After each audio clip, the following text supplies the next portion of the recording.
hope you're keeping safe out there, and I hope you had a Merry Christmas and a great New Year.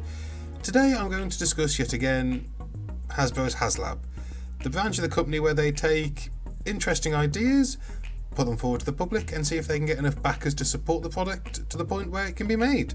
They've had some great ones in the past, like in Marvel Legends they've had the Sentinel, which has started to appear. Great reviews about that. They had Galactus last year, or year just gone. I actually backed that myself and have got a copy coming this year. Really looking forward to it. They do Star Wars ones as well. They did the Razor Crest from The Mandalorian.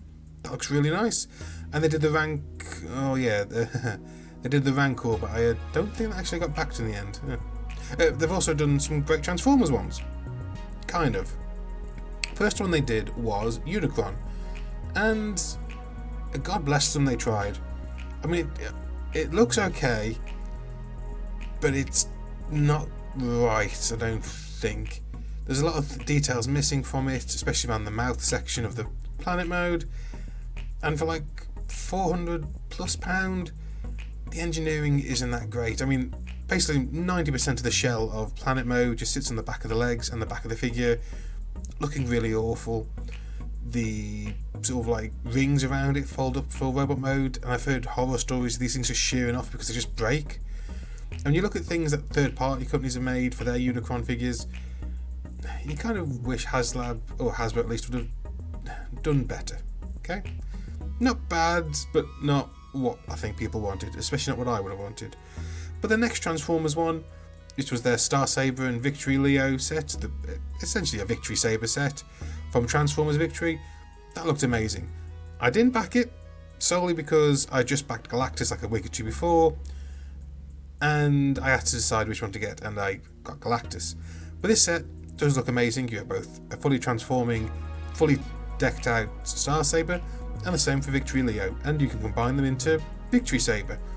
Looks fantastic. Has a bunch of accessories like stands, shields, guns, special series specific Micromasters.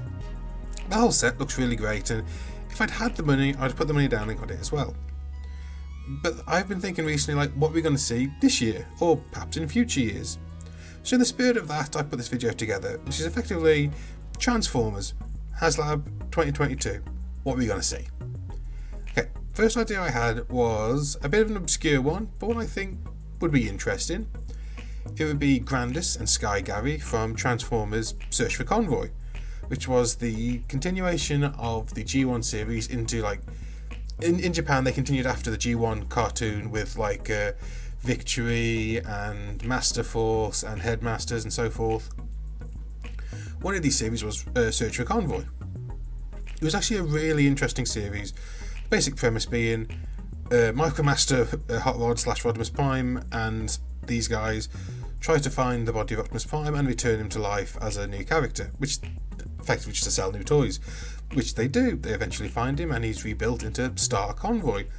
A really nice Optimus Prime design, actually. The toy itself was really cool, and the I say a manga, I think it was actually printed in a magazine, like a TV guide where they'd have text and then like illustrations to fill out the text, and they looked really good. They were great illustrations that really sold the figures. If I was a kid back then, I would have happily have had them just judging by these illustrations. And the toys themselves were really nice. I mean, like Sky Gary was effectively like a super robot style robot with like Brave / Gagaga stylings and aesthetics, the big like V wings at the front, with an interesting shuttle based alt mode. Grandis was just a large blocky square robot where like the front could either open down and he could be a city, like an standing upright robot with a city inside of him, or you could turn him into kind of like a land-based aircraft carrier with like a aircraft carrier top but with tank treads. And interesting, kind of cool, because like Micromasters were big back then, so being able to integrate them in, you know, was interesting. And of course you had the Star Convoy figure then. Yeah, again, another great figure, really good at the time. And speaking of Star Convoy, we've actually had a figure of him recently, because like the design for him I think is a fantastic design. But we also had a figure of him in the Generation Selects line. I think, was it Generation Selects? It might have been a Takara exclusive. I think it might have been a Takara exclusive. But we got a rework of the Power of the Prime's Optimus Prime as Star Convoy. and it actually worked really well. So well, in fact, a little bit later we got Super Megatron, who was introduced in that sort of like manga / story as well. He was released in Generation Selects as probably one of the best Megatron toys we've had in the last few years. And yeah, that was it for a long while. It was just those two, just okay, this is interesting Optimus Prime, interesting Megatron, that they normally release in pairs. But in Kingdom we also got a small core class Hot Rod / Rodimus Prime. And it's like, that's really cool, but when you think tiny Rodimus, you kind of think, oh wait, so are we going to get these guys? Because like their designs were great, and they are very, how can I put this? They look good in updated toy form. I mean, just as a Titan class figure and a Commander class figure maybe, they look great together. And it's not as if they've completely disappeared from the sort of Transformers zeitgeist, because they appeared in, Grandis appeared in animated in that one episode where the humans went to Cybertron and he was terrified of them, but he was a really cute, chubby robot in that. And there's also a Sky Gary design for animated. I'm not entirely sure if he actually did I think he might have appeared in like a group scene or a crowd scene, but there was designs for him in animated. So yeah, they do exist. Not only that, but Grandis is also like the unofficial mascot of Toy Fu. Great bunch of people who sell Transformers for charity. Most notably, or I think actually exclusively at the moment, Mary's Meals. Wonderful guys, actually. They're brilliant in the UK. If you see them at TF Nation, just buy from them, buy them a drink. They are fantastic people. I'll throw a link down below to their socials.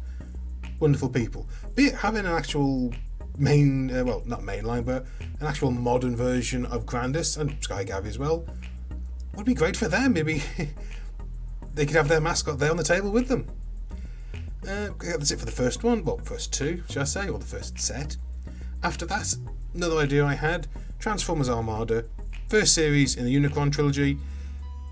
The Optimus Prime in that set was actually really nice. It was a cool design. I didn't get it because I wasn't getting Transformers at the time, but as a set went, he came with his trailer. It was a classic Optimus Prime, cab transforms into robot, trailer transforms into something else. In this case, it was a base for the Minicons, which were like the MacGuffins of the series. Not only that, though, it could combine with Optimus Prime, kind of like the Power Master version, in fact, probably identical to the Power Master version, into a Super Optimus Prime, which was an interesting design, let's put it that way, but it was still memorable. Now, the interesting thing here is that Star Convoy I mentioned earlier, when we first saw the prototypes of that, the greys unpainted version, we also saw next to it a version of Armada Optimus Prime, and unlike the Star Convoy, which was a rework of an existing figure, this seemed to be entirely new sculpting. Not only that, it clearly had the engineering to transform into its part of the Super mode. But it's never appeared since, but it must exist somewhere. The files, the production files, the molds must still exist. And like the Super Robot Optimus Prime would be a great, not overly expensive HasLab project, maybe along the lines of like a £100 one, something like that. But if you did want to push the boat out and go up in price, Armada also had Jetfire, a really nice looking transformer who transformed from a robot into a space shuttle. I didn't get this one. I tried actually, but I just couldn't find one at the time. What was really cool about it was he could also combine with the Optimus Prime, replacing the trailer part of his super mode, to create like a Super Jetfire Optimus Prime. The Super Sentai, the Super Robot aesthetic was really influencing Armada hard at the time. So that would have been, getting that as a set would be nice. But not only that, there was then a third robot. It was Overload, a big red one who would transform into effectively a shuttle trailer, which could connect to Optimus Prime. Not the most, not the most original or exciting of alt modes. But what was exciting was you could then combine them with the other two to create an Optimus Prime with Jetfire legs and massive shoulder-mounted artillery cannons of death. And yeah, again, you can't tell me that doesn't look cool. And with the 3 figures, maybe 3 leader class figures, with the extra costing of HasLabbing, to design stuff, maybe a £300 set, or £250, £260 set. I think that would be an amazing thing to get from HasLab. Okay, up next. Another interesting and obscure one, though not as obscure as it used to be. Constructor.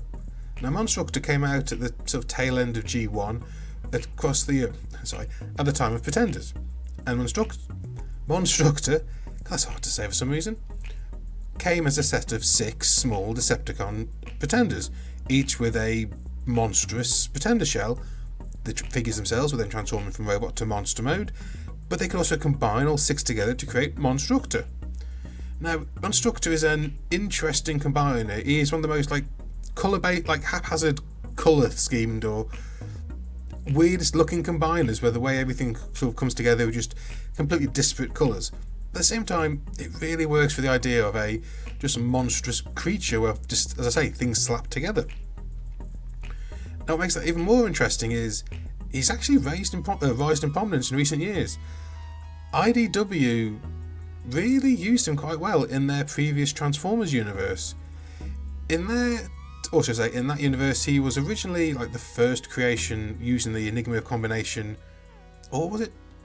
Or it might have been an artificial. Basically, he was the first combiner created by Nova Prime to enforce his will on Cybertron, and it became a long-running sort of adversary for Omega Supreme.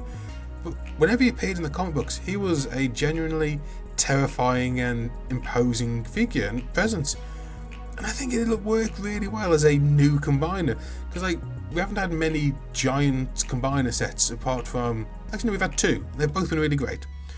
The Combiner Wars Devastator, the Takara version specifically, is fantastic, and the Power of the Primes Predaking set.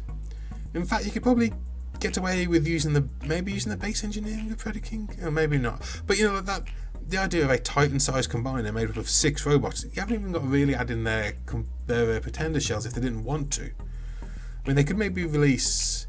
Yeah, they'd probably get away with not releasing the Pretender shells, because in modern times, people forget their Pretenders. They just remember the monster modes and their really great, gigantic combiner form. Yet again, just an idea from HasLab, for HasLab, shall I say. And finally, I think one of the biggest Transformers in animation, and I think one fans really, really want, Tidal Wave from Transformers Armada. Now, in the show, Tidal Wave was effectively just a gigantic spaceship that transformed into an even more gigantic robot Decepticon, and he always looked cool. Now, the original toy had a slightly different colour scheme to the animation model. The animation model was mainly dark purple and grey. The toy itself was sort of light grey, yellow, green, pink, very weird. I mean, that was the only version you could get over here, and I didn't have it, but a friend of mine did, and it was actually a really, really interesting figure. The idea of 3 different aircraft, 3 different boats/ships combining into one giant one, which is also a spaceship, was really cool. And it could also combine with the Megatron from Armada, though it looked a bit goofy. In Japan, they actually got the proper colour scheme, and it just looks amazing. All those colours together, the greys, the darker purples, and some yellowy orange highlights. It really works as a Decepticon colour scheme, and it was a beautiful thing. I think they reissued it. Yeah, I think they did reissue it. It's amazing. But can you imagine a Titan-sized version of Tidal Wave? Something big enough so you can have your core class figures or your Micromasters interact with him at a proper way and proper scale. And Tidal Wave never really leaves Transformers, the world of Transformers, because if ever you played the PS2 game Transformers that was based on Armada, he's basically an entire level is set on him, and then he's the boss at the end of that level. It's amazing. He's been in the Transformers trading card game. There was a special set that was amazing. Even in IDW, they introduced him as a beast former. He transformed into a sperm whale. It was an interesting idea, but if you're going to make a Tidal Wave a Beast Wars-esque character, what else could you give him but the sperm whale as a alternate mode? That really was weird. He's also had more recent toys. In the Titans Return line, he was in one of those 2 multi-figure box sets, and he was a repaint of Broadside with a newly sculpted head. That actually really worked for him as a figure, because the Broadside mould having both an aircraft carrier and a jet mode really worked with the character. So yeah, that was it. Tidal Wave, I think, would actually be an amazing HasLab project. And if I'm honest, I think he's probably the most likely to get made, just because there's a lot more desire for him among fans. A lot of people I know have sort of thought maybe we might get a repaint of the Ark as him. We might do, but I'd rather like a brand new giant bespoke figure for him. Well folks, that's it. I hope you've enjoyed this video. Just a few ideas I had. If you did, please like the video. If you've got any ideas of your own or anything you want to say on the subject, please leave a comment down below. And if you've not subscribed already to the channel, please subscribe if you want. And until next time folks, I want you all to stay safe, stay sane and keep on rolling. And I'll see you all next time. Ta-da!